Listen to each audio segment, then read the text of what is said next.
Among versus between. भाई देखो ये जो बिटवीन होता है ये 2 के लिए आता है, फॉर 2। ये जो अमंग होता है ये फॉर मोर देन 2, 2 से ज्यादा के लिए आता है। ठीक है, इसका जो हिंदी बनता है ना दोनों का ही, इसका मीनिंग बनता है के बीच में। अमंग का प्रयोग कई बार हम विथ सुपरलेटिव डिग्री करते हैं, with superlative degree, superlative degree के साथ भी किया जाता है। और क्यों किया जाता है? टू शो सिलेक्शन, सिलेक्शन को दिखाने के लिए। बिटवीन का प्रयोग 2 के लिए किया जाता है। ठीक है, अच्छा एक चीज और ध्यान देंगे, बिटवीन के साथ में सामान्यतः हम एंड का पेयर बनाते हैं।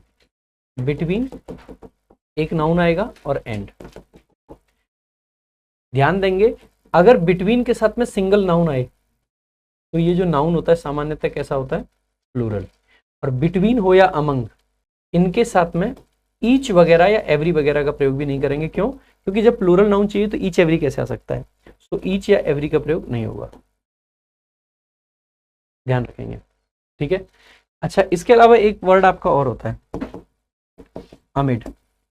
अमिड का भी मीनिंग कहीं ना कहीं के बीच में के सेंस में ही आता है, के बीच में या के मध्य में। लेकिन अमिड को हम तब यूज करते हैं, देखो अमंग जनरली आपका प्लूरल नाउन्स के लिए आता है क्योंकि 2 से ज्यादा के सेंस में आ रहा है। अमिड का यूज हम तब करते हैं जब कोई एब्स्ट्रैक्ट नाउन हो, एब्स्ट्रैक्ट सेंस में अमिड का यूज करते हैं। ठीक है, देखिएगा इस पे एसएससी क्वेश्चन ना के बराबर पूछता है। Riya is the most intelligent between all of us. जैसे ही देखेंगे मोस्ट इंटेलिजेंट सुपरलेटिव डिग्री है, रिया सब्जेक्ट है, इज आपकी वर्ब है। रिया इज, रिया क्या है मेरे भाई? द मोस्ट इंटेलिजेंट, सबसे ज्यादा इंटेलिजेंट है। किसके बीच में मेरे भाई? Between all of us. All है इसका मतलब है सुपरलेटिव डिग्री तो करेक्ट है। इंटेलिजेंट आपका एडजेक्टिव है, इसके लिए सुपरलेटिव डिग्री आ गया मोस्ट, सुपरलेटिव की वजह से आर्टिकल आ गया द।